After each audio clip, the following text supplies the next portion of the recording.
So today, being it International Day of Conscience, we have Revati ma'am with us to talk about conscience and mindful living, and she's associated with psychology and understanding the current scenario, exploring the intersection of conscience, behavior, and modern technology. Welcome, ma'am. Please begin the Thank you. session by introducing yourself to the group. Thank you, ma'am. So, good morning, all. Today, as we gather on the International Day of Consciousness, we pause to reflect on deeply uh, personal yet powerful tool that is our consciousness. It is a quite inner voice that guide us, question us, and also help us to navigate to the moral compass. But in the chaos of the new age, that is our digital age, are we really hearing to that little noise? So today I'm Revati Subhash, a counseling psychologist, invite to the journey of the conscience and psychology, understanding the current scenario. That is what is happening to the consciousness in the current scenario. Um, so conscience, according to definition, is an inner sense of right and wrong that is guiding our ethics, decisions, and moral behavior. And according to psychology, it is an internalization of societal norms, values, and parental guidance. So it is not just a moral guide and like what we say, it is not about just right and wrong. It is all about psychological mechanism and that regulate our behavior. So coming to the elements of conscience, there are three types of consciousness or elements that control our. Sorry, let's Cognitive explore the six elements. fundamental elements. The first one is cognitive element, effective element, that is emotional element, and volitional element. Volitional element means action and Volitional. motivation. Sorry, Volitional. volitional element, that is decision making, action, that all uh, helps to do the consciousness. Ma'am, So cognitive, can you in simple language explain to us what is this cognitive element yeah, in a as well. easily understandable language, Yes, ma'am. please? Yes, ma'am. Cognitive is something like ability to think and reason morality. For example, if we say that we know that cheating in an exam is wrong, and that wrong thought that comes to our mind, that is oh, I'm not supposed to do that, that thinking thing that comes to come in analyzing the right and wrong thing is thinking is the cognitive element. Coming to affective element means emotional element. When we do something wrong, it's often our emotion that hit first. For example, if we hurt someone's feeling, so when we hurt someone feeling, first we will be feeling kind of guiltiness, and on the other side, or the latter side, if we do something kind activity to someone, we will also feel pride after that act. That is the emotional element of consciousness.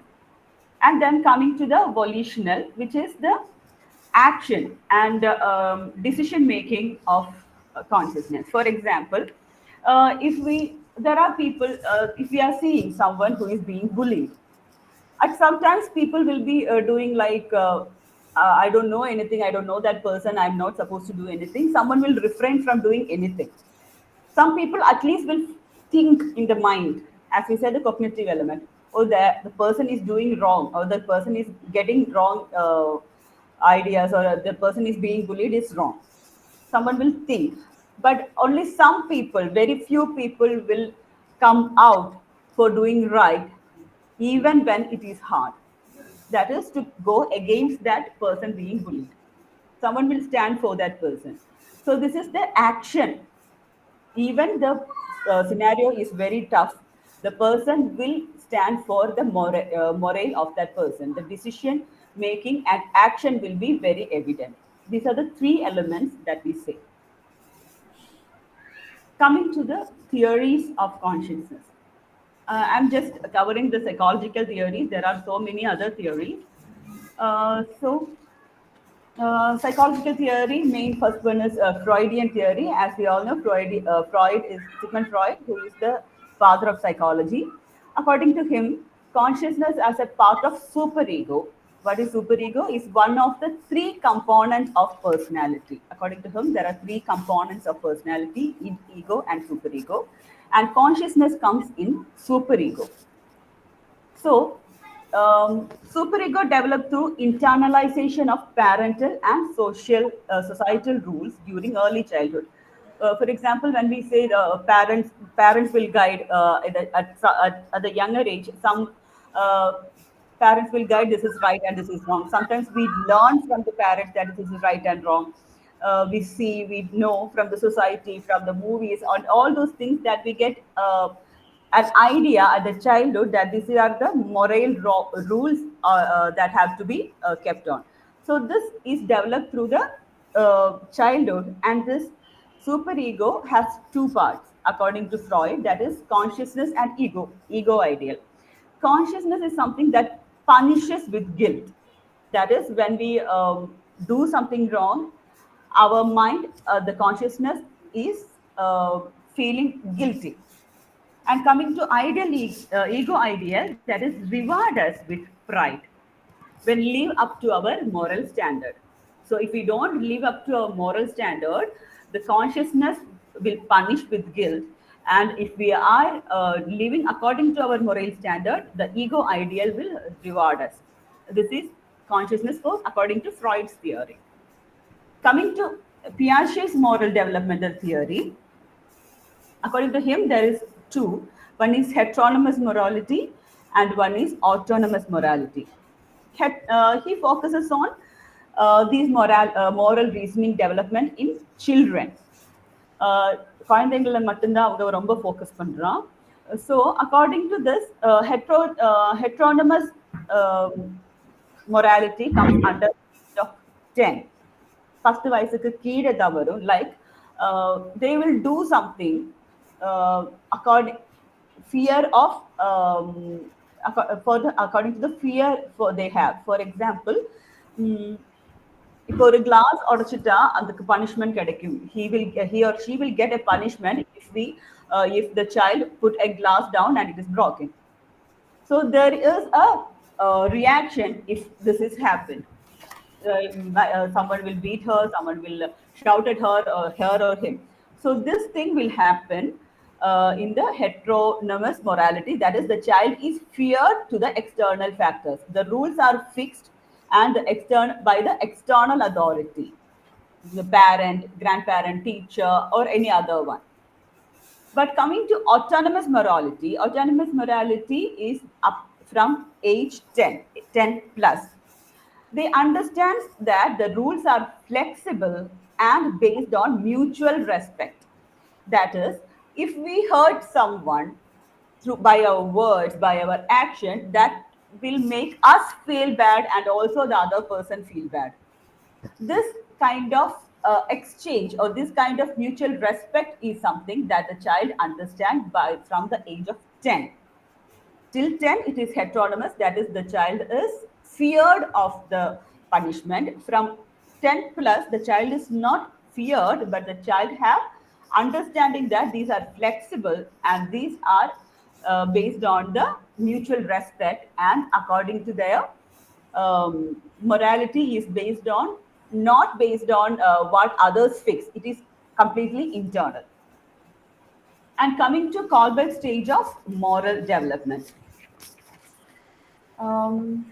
there are three stages according to him, that is pre-conventional, conventional, and post-conventional. Pre-conventional is avoiding punishment. That is based on the punishment and reward. That is trying to avoid the punishment and for getting the reward the child may be doing. Actually, Kohlberg's theory is an extension of Piaget's theory. That is second theory theory ஒரு extension இருக்கும் third theory. And this is avoiding punishment and seeking reward. That is pre-conventional. Conventional is conforming to societal rules and laws, and post-conventional is based on personal ethical principles. Post-conventional the child, it is not based on child, it is an adult, and it is based on personal ethical principles. Coming to, I think this much it is clear for everyone. If any doubt, we can clear it and go.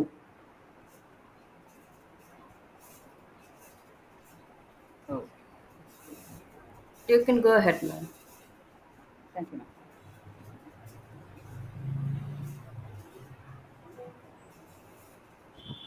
The impact of social media in conscience of modern society.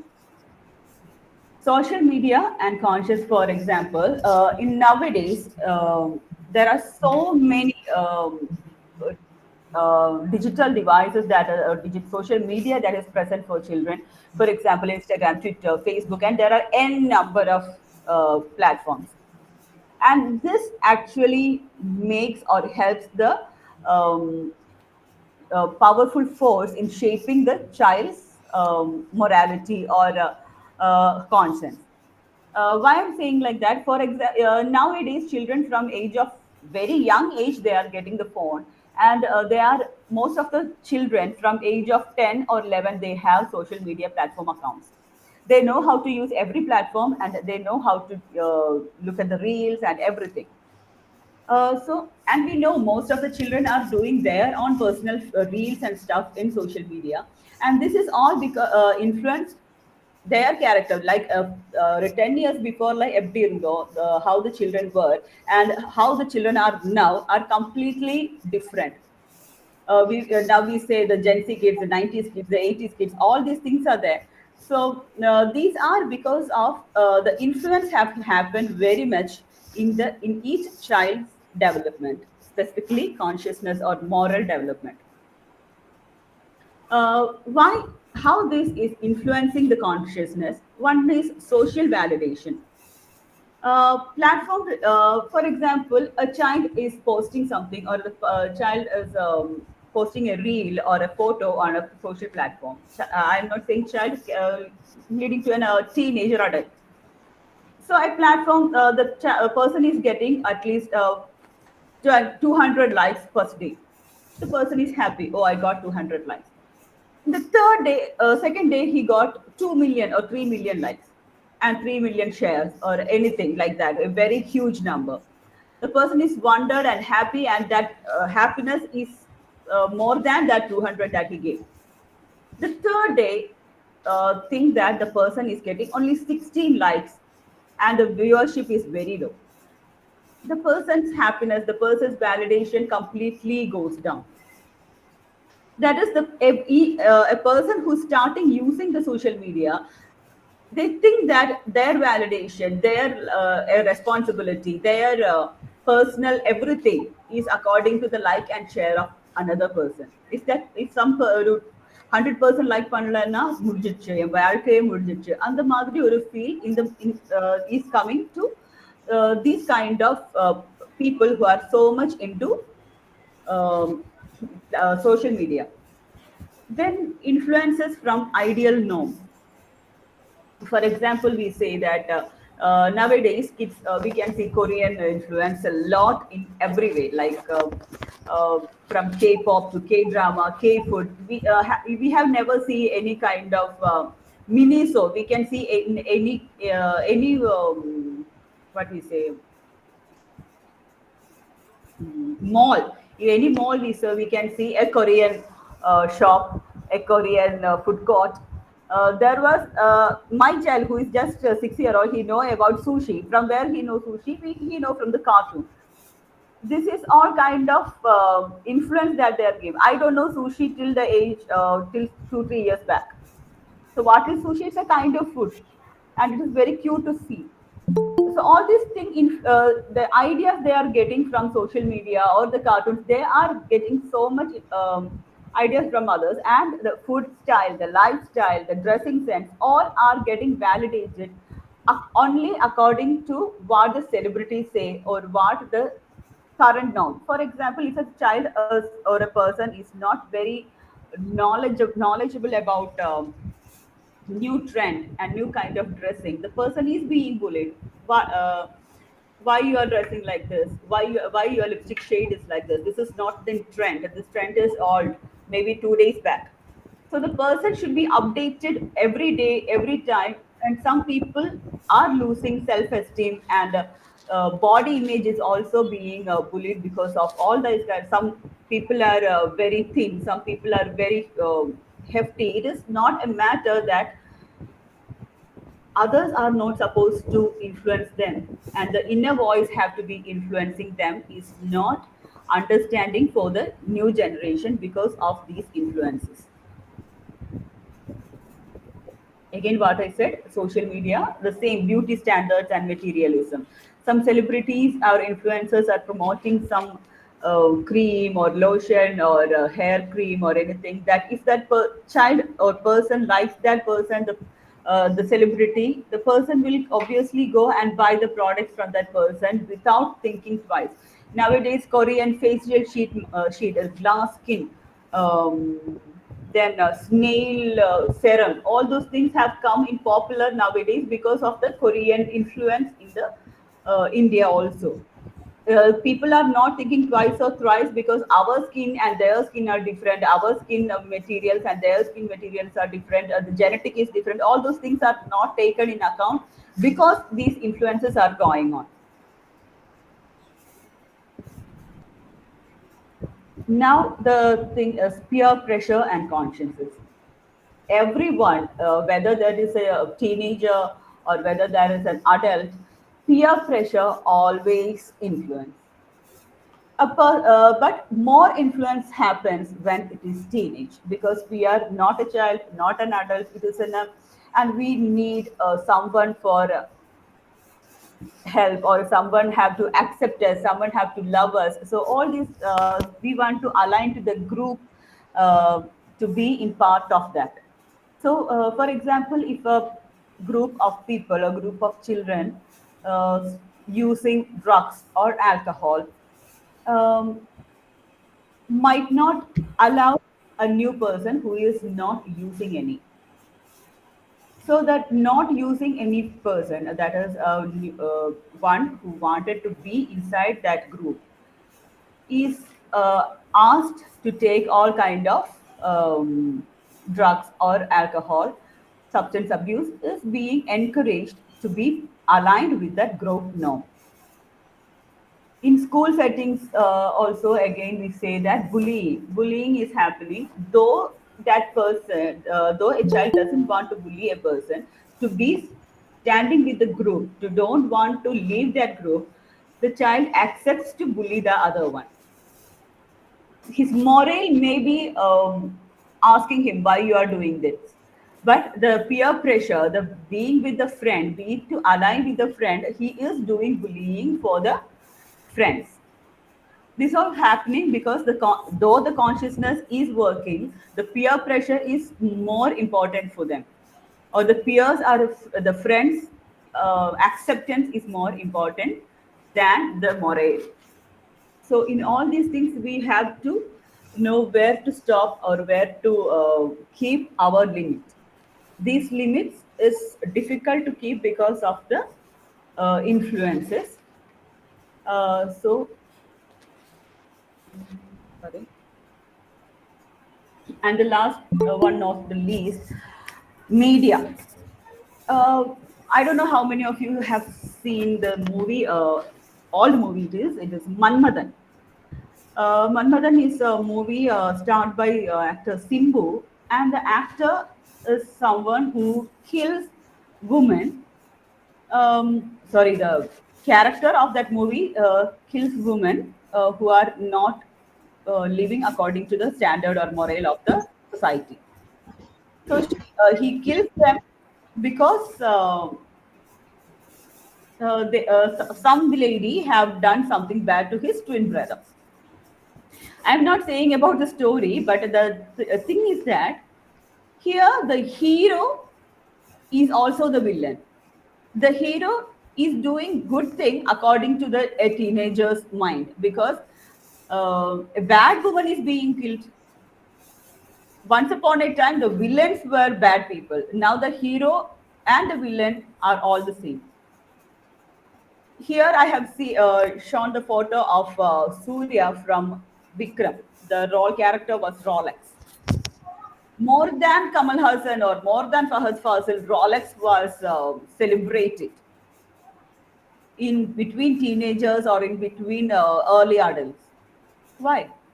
Because the charisma of that character was so much influential that command commanding power of that negative character was so much influential than the poor good characters of Fahad Fazil and Kamal Hassan.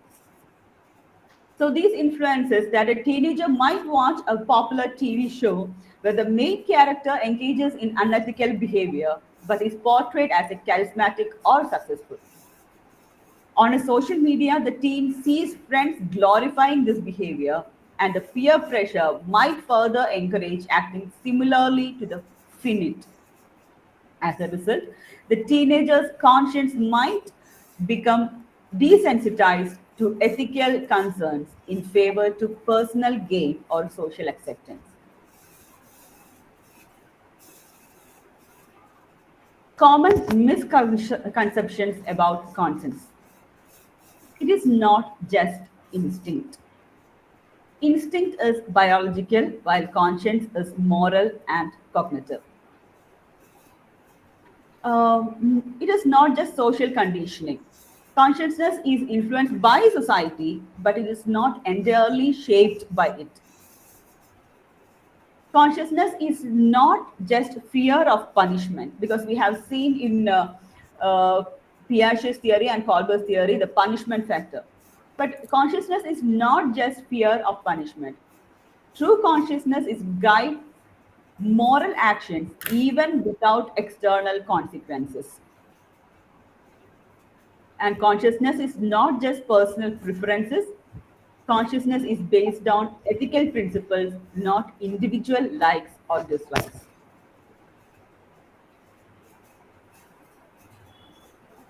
Before I go to summary, I'm a Keralite, and nowadays in Kerala we can see a lot of news about drug uses. Children, I have. It was a very popular case recently. A teenager being killed by his fellow mates or fellow classmates or fellow batchmates, just because the reason was very simple. In the There was a dance competition going on. The song was off by the other group, and the group rivalry happened, and the one person was beaten up like anything and was killed.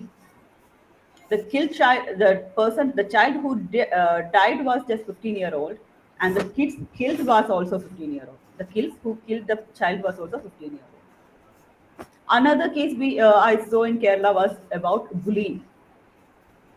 This also was a very famous case. You can YouTube and see this case. A chi- Again, a 15-year-old child was bullied just based on the color of the skin. The child was not very dark. It's a like we said, not fair, not dark, that kind of complex. And the child was I don't know how to articulate that word. Like the child was asked to lick the closet. The child was head was kept in the closet and fleshed, like the flesh was open and the child face was inside the closet. All kind of bullying was happening. Just the child was dark. This is the reason. And after the child dead, even the bullies were talking about the Karpan Satitanda. This is the word they were using. They were not at all bothered. They have done a bad thing to themselves and to others. They were not bothered. This is happening in the current. I don't know much about the Tamil Nadu scenario. I'm so sorry about that. But in Kerala, this happened very recently that influenced me, and I have discussed this with Fatima also. So these scenarios are happening because of the conscience is being not taught in the school or not being uh, taught in the family, or the not good informations or not good influences are going into their mind. I would say 15-year-old might have got this much criminal mind because all these ages, what they have seen, what they have influenced, what they have gone through will be completely uh, unimaginable. So the criminal mindset coming from all this is questionable at these ages. And the drugs cases also are very increasing nowadays. The peer pressure is one of the reason, as I have already seen. So summary is, to counteract these influences, individual can focus on self-awareness, critical thinking, and empathy to nurture a strong, independent moral compass, regardless of external pressure. So external pressure என்ன வந்தாலும் we have to keep ourselves very safe, and ourselves, the moral compass should be kept navigating very nicely. So thank you so much for the patience to hear all this. Ma'am, can you just please move on to slide one? I mean, the picture one. This one. Yes, please. So I'll also give some few inputs to the others, being the co-presenter of today's session. And later on, we can discuss together any questions to Revati ma'am as well as me. I'll request you all to make that as we are progressing.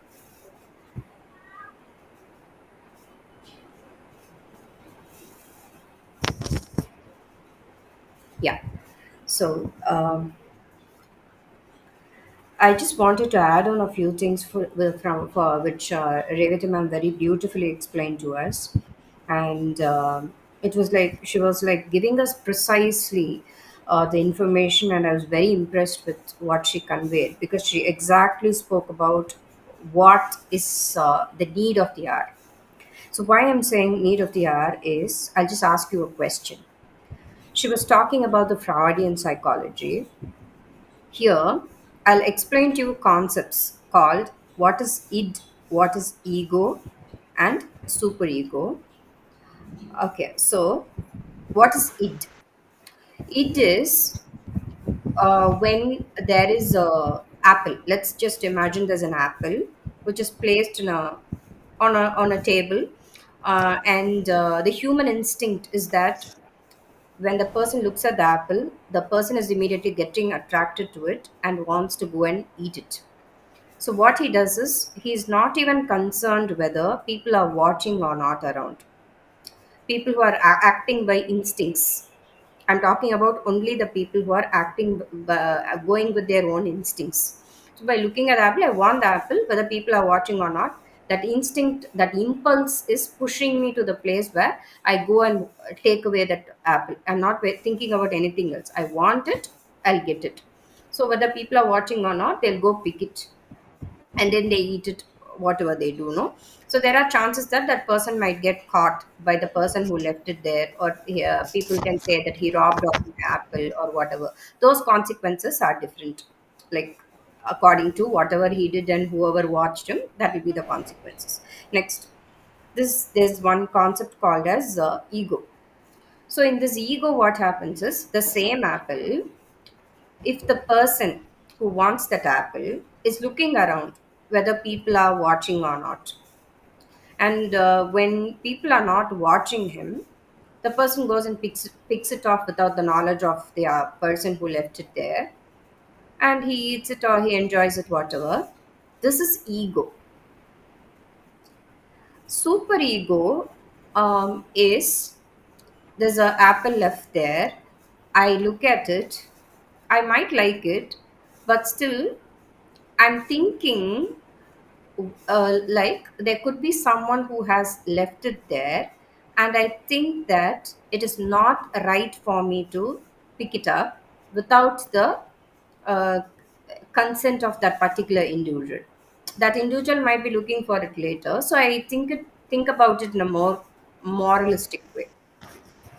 So my question to you is, How many of you think that in today's scenario, are there people going with id or ego or superego? What do you think most of us in today's scenario are going with?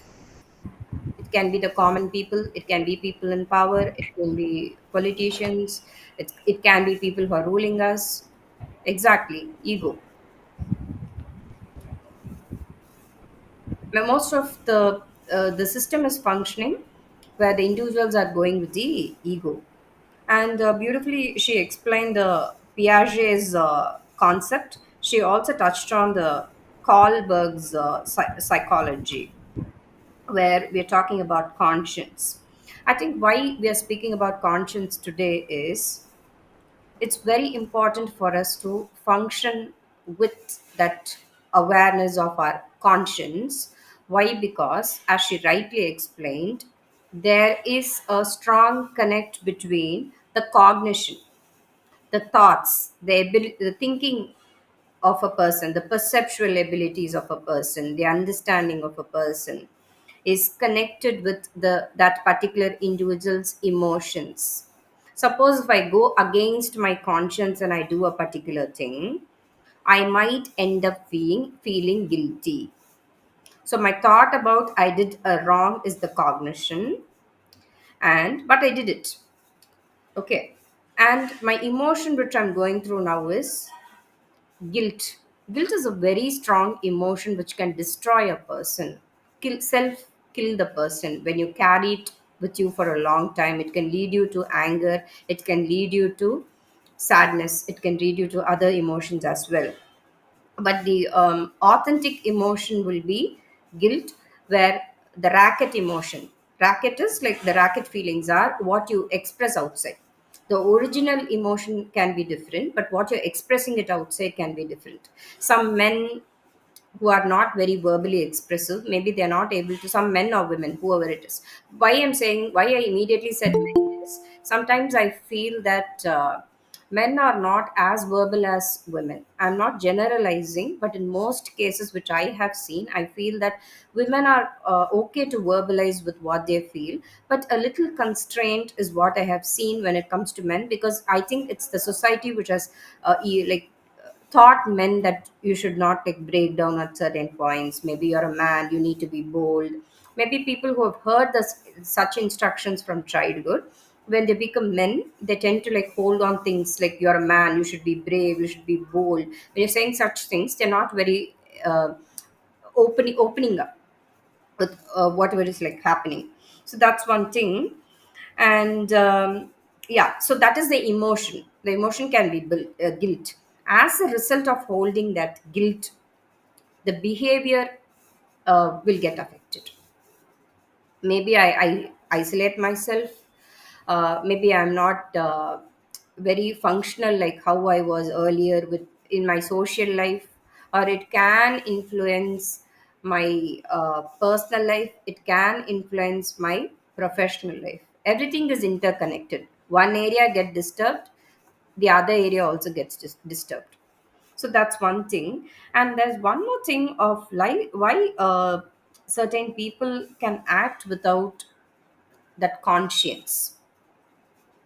In the personality questionnaire, also the psychometric test which you have to test the personality type, in that there is one statement where like I stick on to my conscience is a statement. No, I think why they have included this in a career testing tool is because there are some professions maybe you're not like sticking on to your conscience. For example, it can be only an example. Maybe you're a lawyer, you have a client who's done a wrong, who's done a crime, but there's something called as toril dharma. So you go with your virtues of your profession. Your profession demands you to help your client. That is your role. Your client could have done a murder and he comes and tells you that he did it, but he comes to you for help to seek whatever. he wants. So if you have to do justice to your client, you cannot think in a very moralistic way and stick on to your conscience. But again, sticking on to your conscience will be uh, supporting your client because he's paying you and you are for that. Taking up the case or not, I will only take up cases for people who are right, I think, who have done right and wanting to save themselves. I don't think will be a suitable match for this career, because it's not like that, no.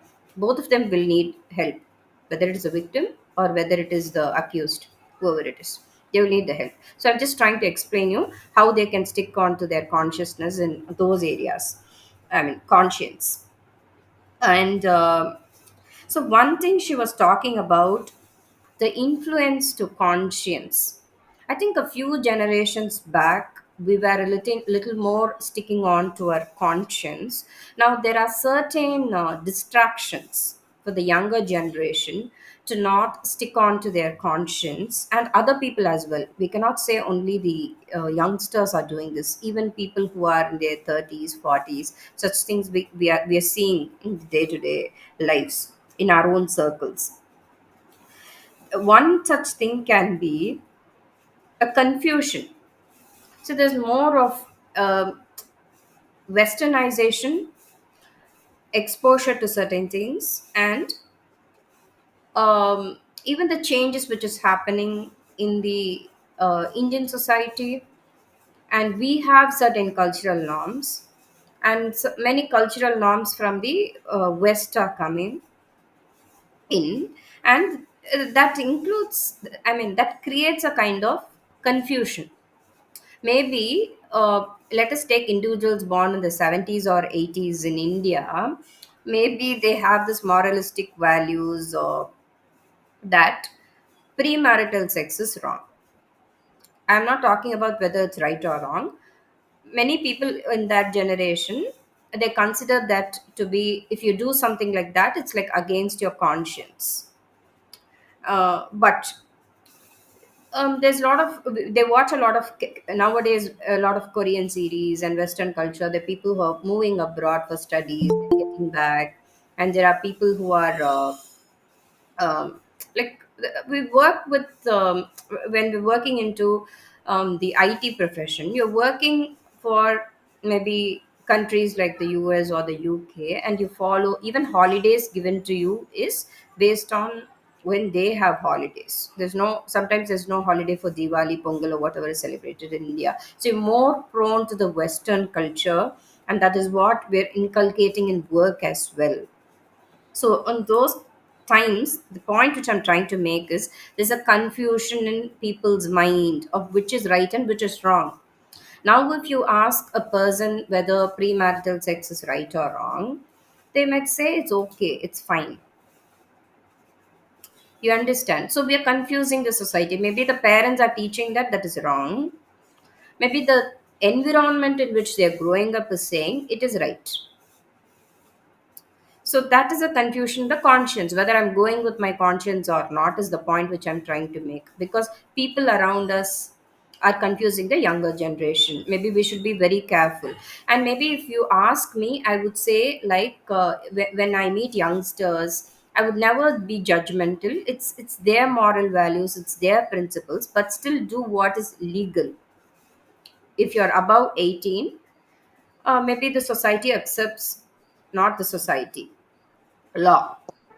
Law accepts people who are adults, that is above the age of 18, to have consensual sex. Even live in relationships, I think there are certain laws which permit it with proper registration. How do you register a marriage? You need to register your live in relationship and you can go ahead with it. So if law of that particular society allows you certain things, you can go with it, is what I generally guide people with. So that is one confusion which people can actually have. And role model influences.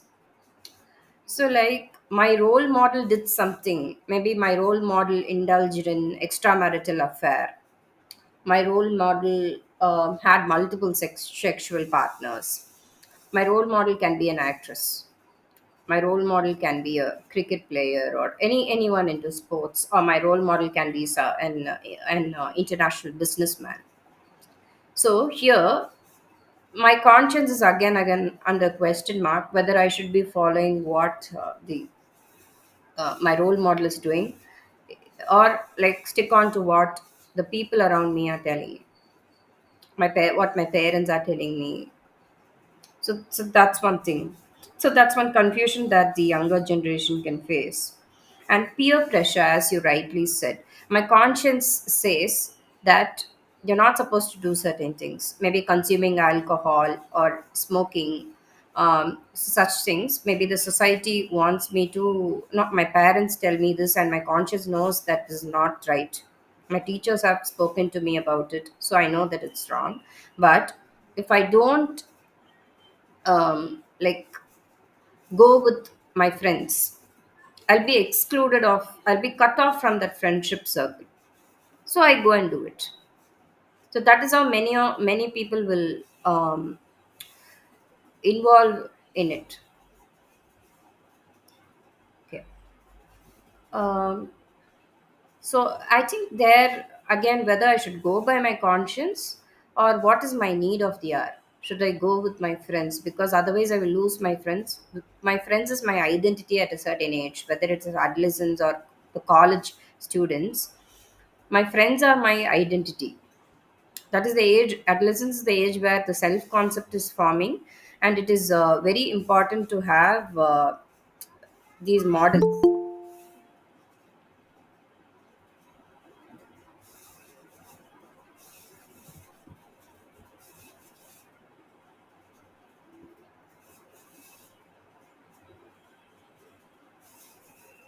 Yeah. Again, movies, as she said. So certain movies are justifying what the hero is doing. So if a woman, generally they make woman as a mm, perpetrator. Perpetrator is someone who causes harm, whereas she is actually victimized there. The woman falls in love with a lot of people, and then at one point the man comes to know about it, and he murders that woman. Is a theme in many movies, which is something the which we're teaching people that it's okay according to your conscience to kill someone else is wrong. But now comes the thing that the hero did it, and the movie conveyed a very strong message. So that's right, is a message which we are giving to the society. So I think some people who do not stick on to their conscience, who indulge in bullying and such things, can have traits of a personality disorder. According to my conscience, if I feel I have done a wrong, I will not repeat it. Generally human beings are optimistic, and that is the way they think. I don't do it again, I don't repeat it again. But in some cases, what happens is people who have some antisocial traits, or people who have a personality disorder, which we call as gunakolari noigal in Tamil, they don't stick on to their conscience, and there's no remorse. When I do something, I don't feel bad about it. Maybe for that temporary moment to escape, I say sorry, but I repeat the same mistake because it's made a habit and now it's my character. So these are certain things which I wanted to highlight. And to conclude with my conversations before we go to the questions, it is like what I feel is that as an adult, and especially being in the profession of counseling, we have a very strong role to play in developing, um, creating a healthy society around us. We can play different roles as a student counselor, as a college counselor, or we do a lot of work with um, the like the so-called downtrodden. We do social work. So I think we have a very important role to inculcate certain things, moralistic values, and to stick on to the conscience for a healthy living. And that is mindful living, to be very conscious of what I'm doing. First, it is very important for me to stick on to my conscience so that I don't feel any negative emotions like guilt or sadness or anger or frustration. So I every time consume alcohol, I feel guilty about it. Then I go and fight with my wife or hit my children. That can be a thing, no? So like that pattern. So that is what we are trying to help people to overcome. So if any one of you want to share something or you have some questions for Revati ma'am or myself, you can please go ahead with it.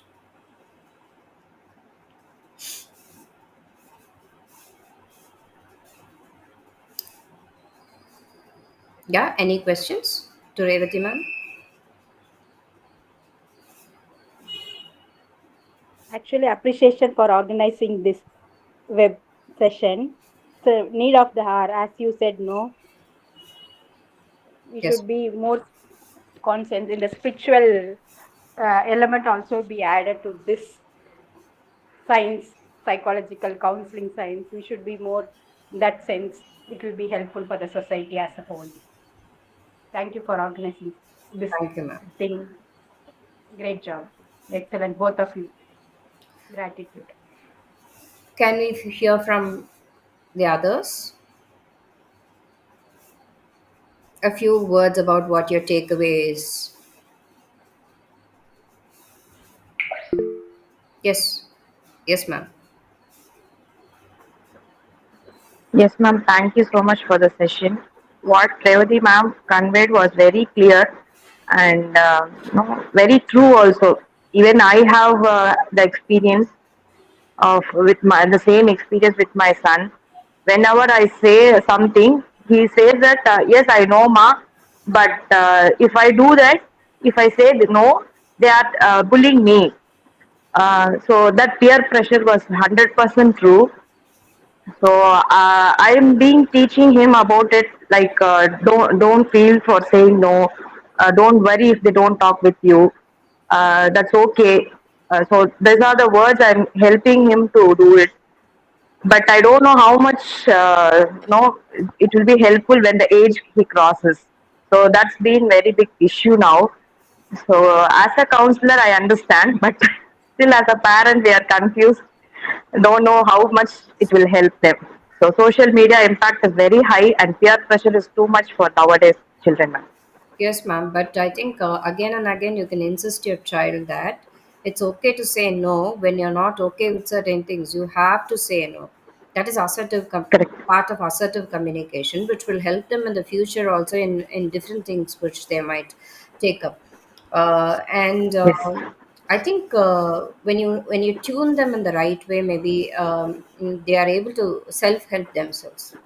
We can only Yes, equip ma'am. people to help themselves. We cannot all the time keep helping them, even if they are our own children. Correct. Correct. I cannot be all the time with him, or I cannot say every time with him. One thing I already told him was like, be a role model. They will see you when you say no. Even two or three members who are standing like you also will say no, like you. They will learn from you. You be the lead. So that's how I am making him like a positive tone. I'm One trying. more thing which you can tell them is it's okay if those people who don't really understand that you don't like it and they leave you. There are many other students in the class who have similar habits Correct. like you. They will make friends Exactly. with you. That's what I also told him. Yes. Thank you so much. Thank you. Yeah, can we hear a few more words? We have 5 more minutes.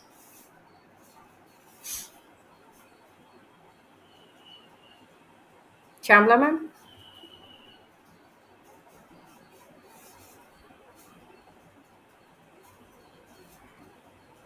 Yes, ma'am. Thank you so much. Just a minute. Ranjani.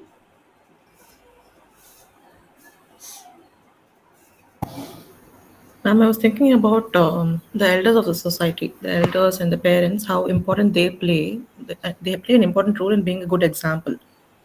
Mm. So, as youngsters, what we seek in elders is that if they are a good role model, we'll follow the same. Yeah. So that is very important in for teachers or parents and all. It's very important.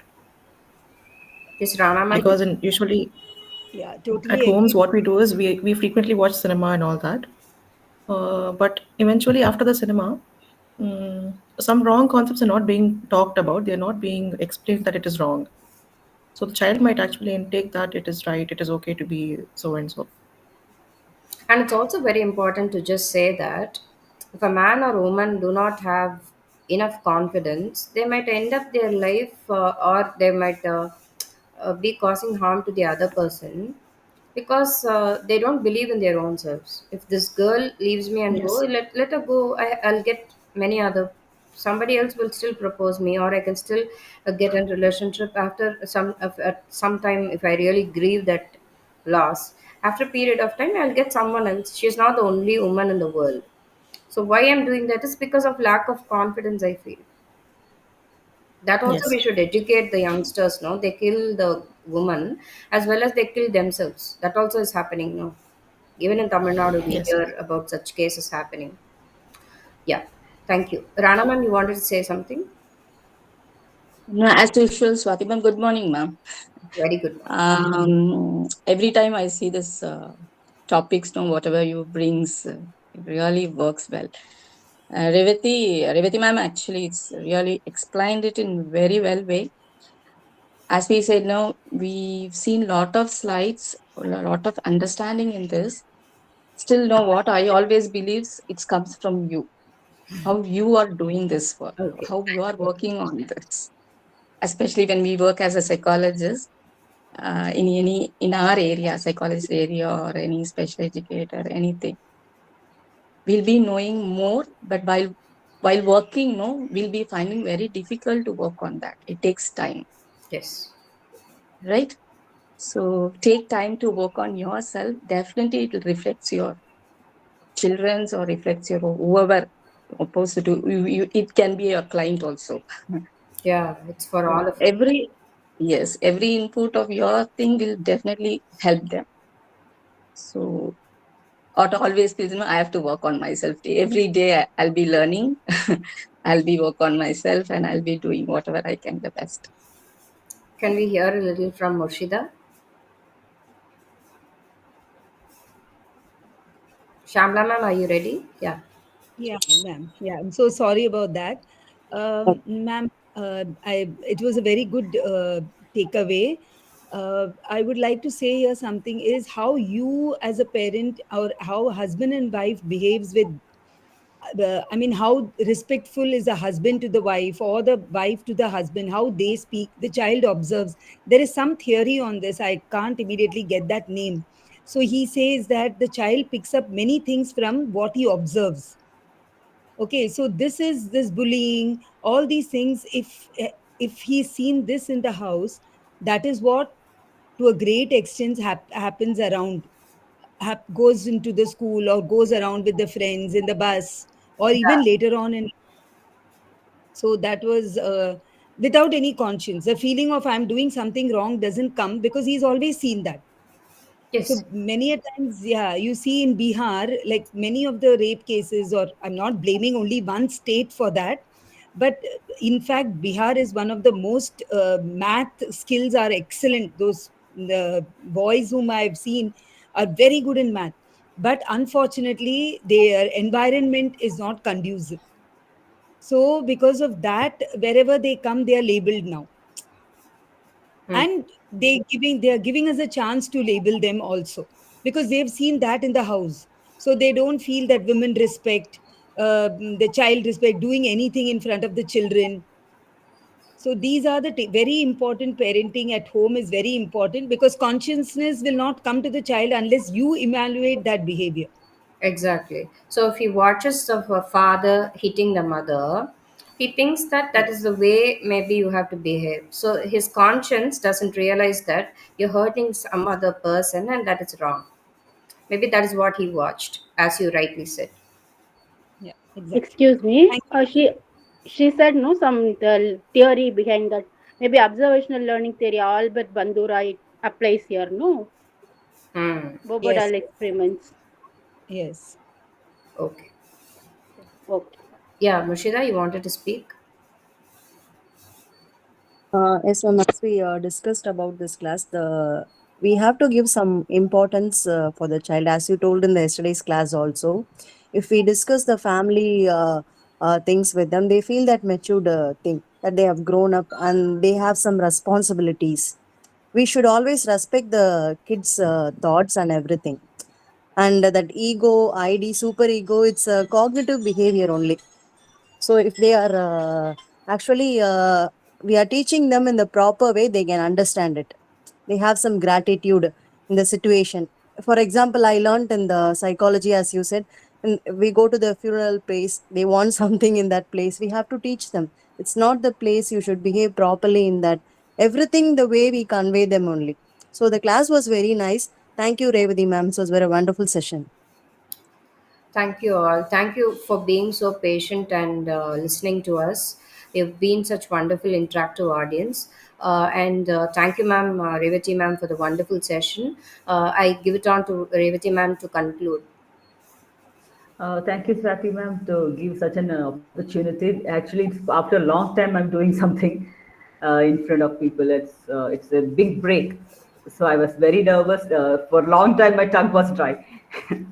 So it's very happy to at least start something in front of some people. I'm very thankful to you. Thank you Thank so you. much. Thank you, everybody. Let's wind up with today's session and meet again with some new learnings tomorrow. Yeah, thank you. You did a wonderful job. Thank you. Thank you. Thank you, everyone. Thank you.